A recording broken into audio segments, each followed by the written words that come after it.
Key point 1. The right habits are the secret to success in life.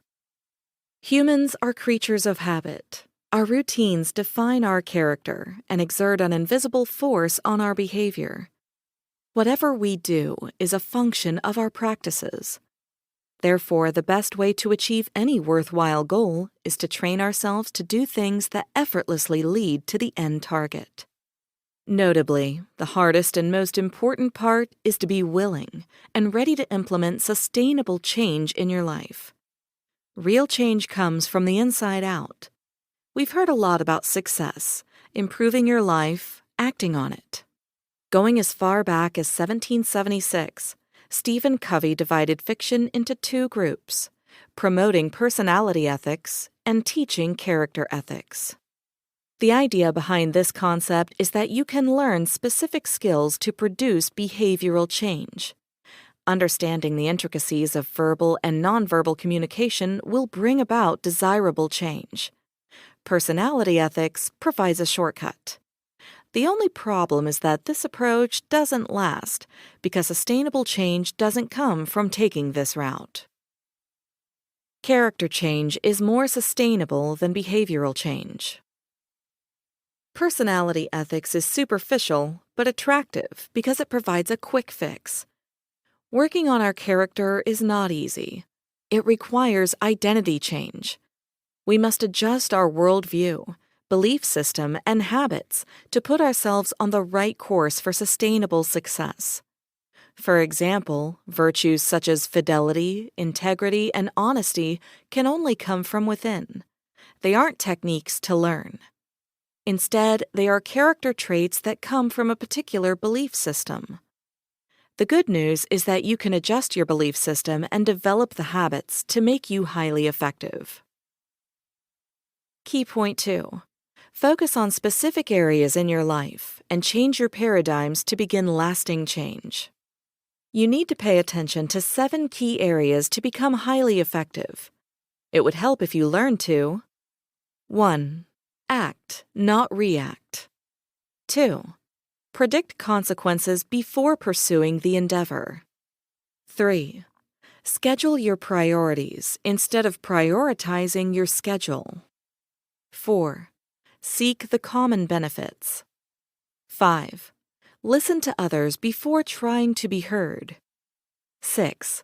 Work with others to achieve exponential results. 7. Keep an effective system running. Once you've focused on these areas, you should start exploring your paradigms. Paradigms are the filter through which we see the world around us. 2 people might look at a crowd and see entirely different things. It is a function of the paradigm they use. When your worldview aligns with the basic principles upon which the universe operates, you can navigate life successfully. A person with a negative paradigm will continually see negativity, while a person with a positive one will find comfort even in pain. A paradigm is a pattern we apply to explain certain phenomena. Our set of paradigms determines our character. Paradigms can spell the difference between success and failure in business and relationships. A pattern shift occurs when we question our set behaviors and attitudes and gradually change them. For example, Stephen Covey experienced a paradigm shift one Sunday morning in a relatively silent subway car. A man and his children boarded, and the vehicle became noisy immediately. Surprisingly, the man did nothing to control his undisciplined children. Stephen Covey became so irritated by the noise that he asked the father to supervise his children. The man said they were coming from the hospital where their mother had died. He didn't want to control the children because they were all distressed. His answer switched Stephen Covey's mood from irritation and annoyance to compassion and willingness to help. That is the power of the paradigm. Paradigm shifts are not usually sudden. They require a deliberate attempt to shift from the way we perceive things to developing qualities universally recognized as charitable. Our paradigms, correct or incorrect, are the sources of our attitudes and behaviors, and ultimately, our relationships with others. Stephen R. Covey. Key point 3. We should exercise our capacity for proactivity rather than reaction. Being proactive distinguishes us from other animals who respond to external stimuli. Different animals react based on their genetic programming. They cannot analyze incentives. Humans can respond rather than react to things that happen to them. Unfortunately, not all of us use this human advantage, which is what we need to learn to fix. Being proactive is taking responsibility for your actions instead of blaming circumstances. Reactive people have their behavior and emotions dictated by external circumstances and feelings. When you hail a taxi and someone else jumps in, you blame them. Reactive people also fail to take responsibility when things don't go as planned. Proactive people believe their mood or behavior is a function of their internal engineering. Rather than blame others for failure, they seek the way forward. They view life in terms of two concentric circles: circle of concern, circle of influence. The first circle relates to things we worry about: the bills we need to pay, the loans we need to refund, the weather conditions, changing economic status, etc. The second one, the circle of influence, contains things we can change. Working in this area makes it expand when you recognize the things you can change. Yet the circle shrinks when you focus on something you have little or no control over. Proactivity makes you a highly competent person in the most extenuating circumstances. Austrian neurologist Viktor Frankl was repeatedly imprisoned in German concentration camps during World War II. Despite the torture and deplorable conditions, he chose to respond rather than react to his circumstances. His whole focus was on his mind, since that was the only thing Frankl could control. He thought of a happier life and how he would narrate his experiences in the concentration camps to others. Frankl used the small gap between external stimuli and action to find his freedom.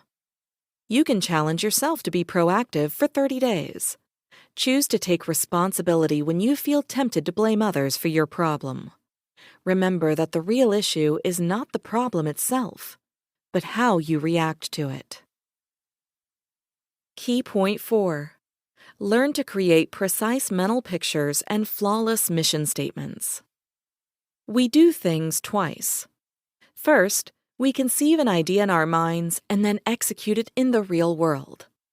Before building a house, we draw a plan, specifying the number of rooms, layout, size, and other intricate details.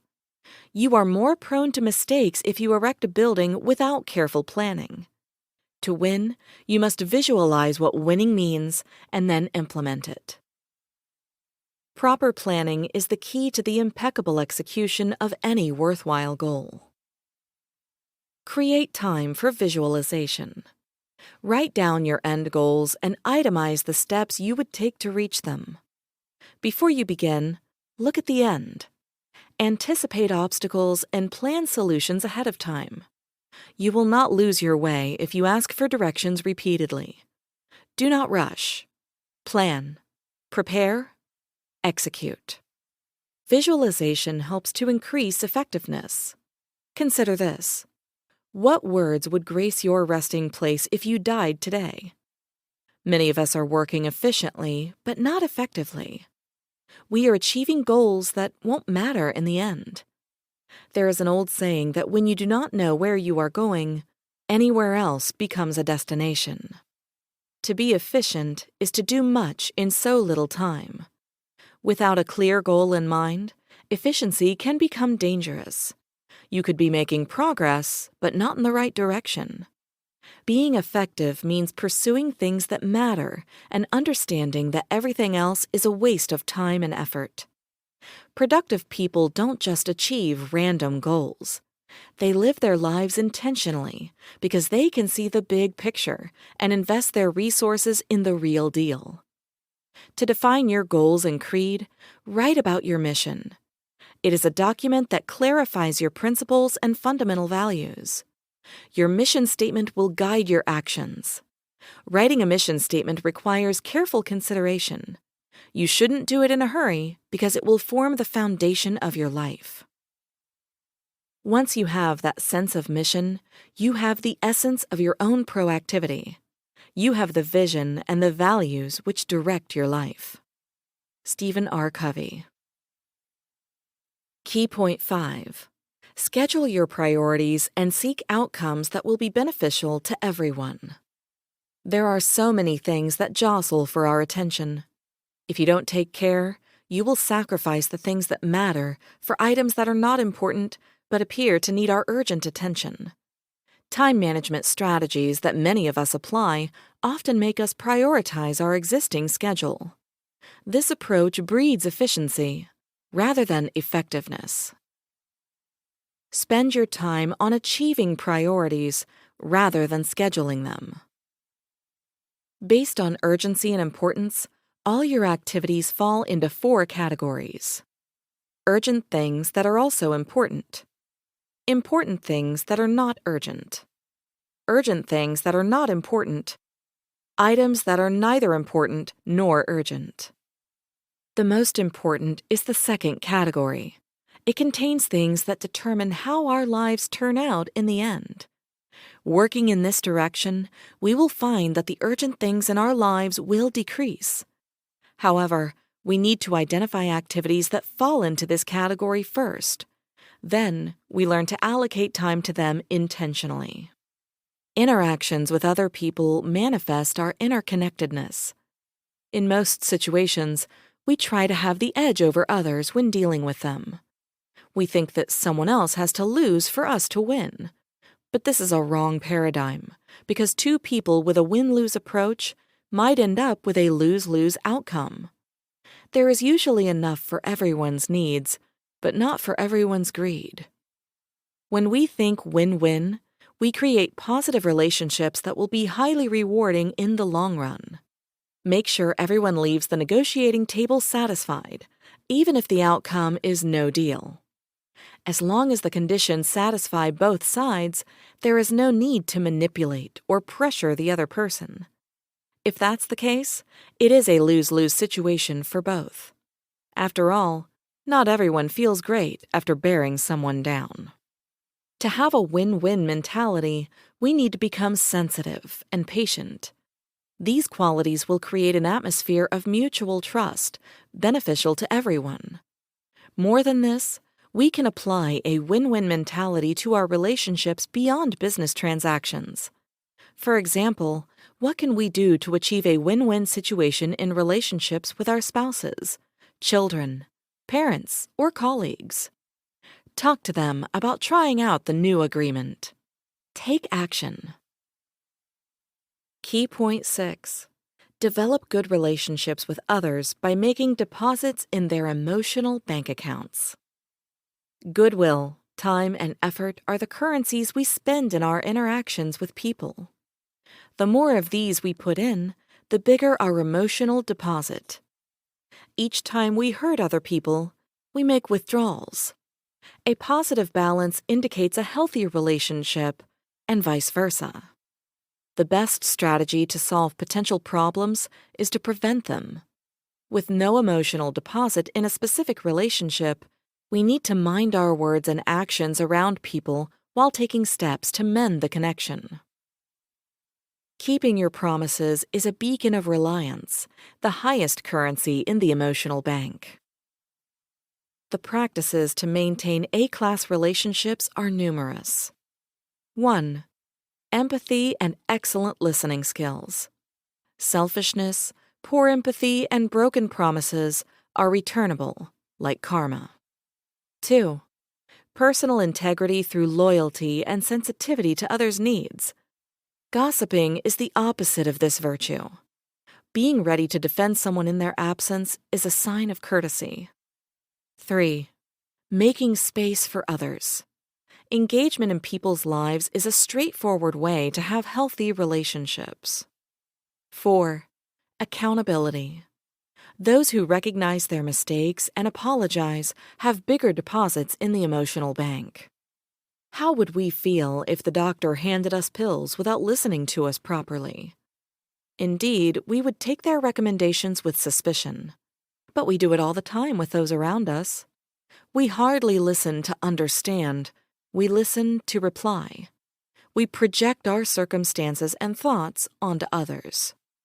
Therefore, empathy is one of the most valuable stocks we can invest in to make good deposits and positively impact others' lives. Empathic listening requires us to immerse ourselves in the person's worldview. We need to feel what they feel and think about how they think. Body language can conceal most negative emotions. Sometimes we need to ignore the words, look at people's gestures, and focus on the sounds and other nonverbal cues. When we practice empathic listening, people will open up to us more and take our advice because they will realize that we are in sync with them. That is why good listeners usually have healthy relationships. Did you know? Communication experts say that body language and sounds take up 90% of our words. Key point 7. Being respectful and open are essential ingredients for synergy. When the sum is more than the parts combined, we have synergy. In other words, 1 plus 1 must be more than 2. Differences in our worldviews and orientations make synergy difficult, if not impossible. But imagine if we are willing to admit our differences and recognize individual peculiarities. In that case, it may be possible to tap into the power of synergy. We don't have to think the same way or have the same strengths and weaknesses. Synergy demands that we bring different things to the table, and we should value that. All the previous habits build up the following one: taking responsibility, listening to others to understand them, valuing others' contribution, and applying it to solve a common problem to produce synergy. David Lilienthal became the head of the Atomic Energy Commission after World War II. He gathered a team of the best minds in the country. Then, Lilienthal told them to take the first few weeks to get to know each other. He came under heavy criticism for doing this, but his goal was to create an atmosphere of trust. This exercise created a healthy work environment that produced excellent results. All the group members felt respect toward each other and found solutions to disagreements. Having observed each other as personalities, their respect converted into understanding. As a result, the combined knowledge led to effective outcomes. This communication strategy is affordable and replicable in any group setting. Its beauty is in respectful communication. The latter is simple at first.